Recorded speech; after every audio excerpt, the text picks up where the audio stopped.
This is Akashvani, the news read by Naresh Margo.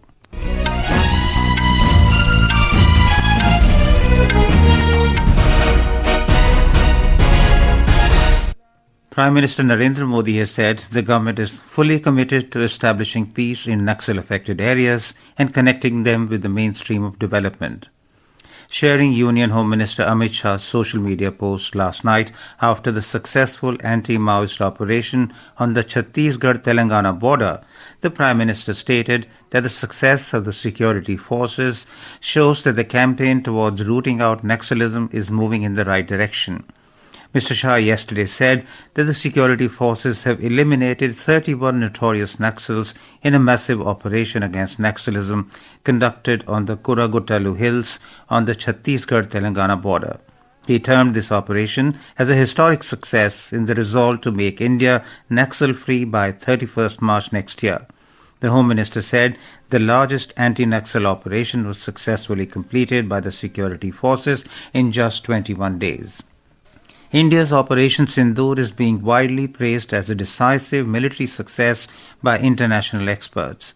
British political commentator and writer David Vance voiced strong support for the operation, calling it long overdue and a necessary step. He echoed his earlier comments from a 2018 United Nations address, where he described Pakistan as a failed state and a terrorist incubator.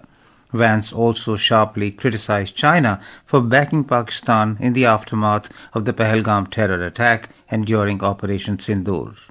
The operation was long overdue. That's the first thing. It needed to happen is the second thing. And thirdly, I think the operation has been pretty successful. This was India striking a blow for civilization, actually. It was a lot more than just the conflict with Pakistan. Because, and this is something I said at the UN back in 2018, I consider Pakistan to be a failed state.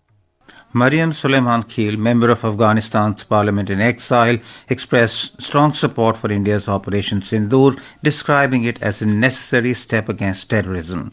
She said that Pakistan has long been a hub for terrorist activities and is responsible for the deaths of innocent civilians in Kashmir.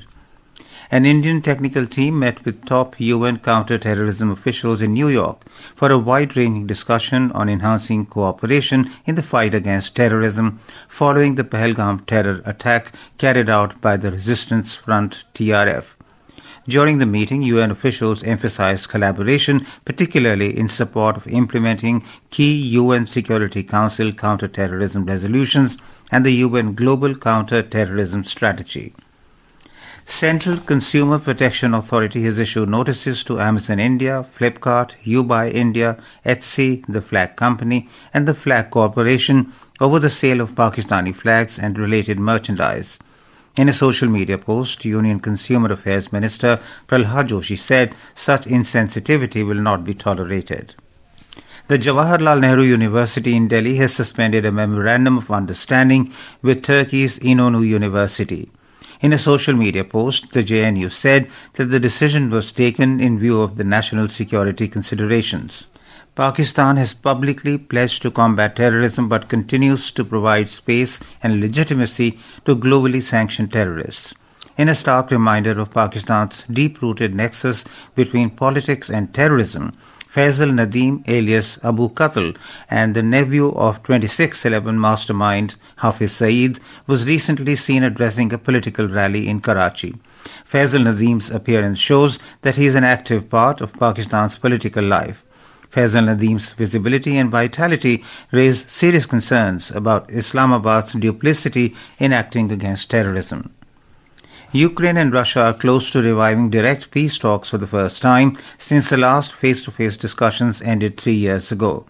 Delegations from Russia and Ukraine will hold direct peace talks in Istanbul, Turkey today. Meanwhile, Russia has announced that President Vladimir Putin will not attend the peace talks. In Bihar, curtains for Khelo India Youth Games will come down today. The grand closing ceremony will be held at the Patliputra Sports Complex in Kankarabagh, Patna at 6:30 p.m. Maharashtra lead the medals tally with 149 medals. Haryana are at the second position, while Rajasthan are at the third spot. And that is the end of this news bulletin.